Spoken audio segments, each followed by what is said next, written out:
শেখ হাসিনাকে ওনাকে step down করার মেন কারণ কি ছিল? তাহলে আপনারা ধর্ষণ করতে পারেননি, সেটা মেন কারণ ছিল?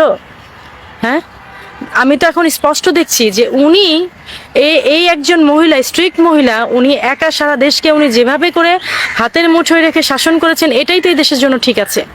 খালি খালি আমরা বলছি উনি ফ্যাসিস্ট। এই দেশের জনগণ, এই দেশের যে পুরুষতান্ত্রিক আপনাদের যে অন্যায়, আপনাদের যে কুরুচি, এই এক মহিলার ভয়ে যে আপনারা সবাই লুকিয়েছিলেন, এটাই তো ঠিক ছিল। আমি দেখছি ঠিক ছিল। আমার কাছে তো মনে হলো যে এখন সবাই যেমন বলছে আগেই তো ভালো ছিলাম, এটাই তো ঠিক ছিল।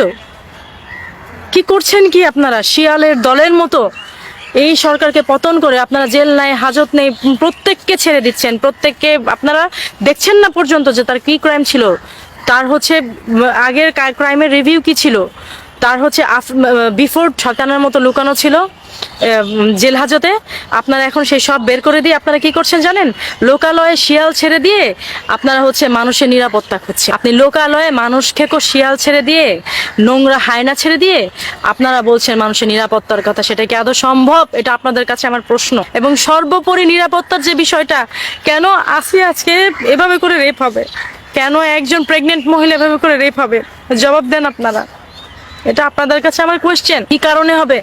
এত বছর তো এভাবে করে হয়নি, হয়েছে একটা দুটা হলে সেটার জন্য স্টেপ নেওয়া হয়েছে। প্রাইম মিনিস্টার ছিলেন শেখ হাসিনা, উনি অনেক সাহসী মহিলা ছিলেন। আমার কাছে তো এখন মনে হচ্ছে যে কিছু মানুষ যেমন ভেতরে ভেতরে আসলে অনেক কিছু রেখে দেয়, কষ্ট নিজে হজম করে কিন্তু অন্য কাউকে পরিবারে বুঝতে দেয় না, এরকম অনেক মানুষ আছে। উনি এই দেশের জন্য ঠিক ওরকমই একজন মহিলা ছিলেন, ওরকমই একজন সরকার ছিলেন, যিনি ভেতর ভেতর কষ্ট পেয়েও আমাদের হয়তো বিষয়গুলি জানান নাই। আমরা ভেতর বাইরে থেকে আমরা খারাপ মনে করছি, কেন অমুককে ফাঁসি দিয়েছে, কেন অমুককে সে কারাগারে পুরে রেখেছে, কেন অমুককে সে তার এই স্টেপিং করছে, কেন যাবজ্জীবন মানে সাজা হচ্ছে।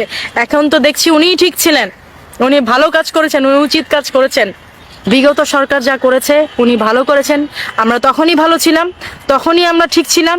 এখন আপনারা যা করছেন, আমি সাধারণ জনগণ, সাধারণ মেয়ের কাতার থেকে বলছি, দেশের 18 কোটি জনগণের কাতার থেকে বলছি, এবং দেশে জনগোষ্ঠীর অর্ধেকের বেশি মহিলা মানুষ।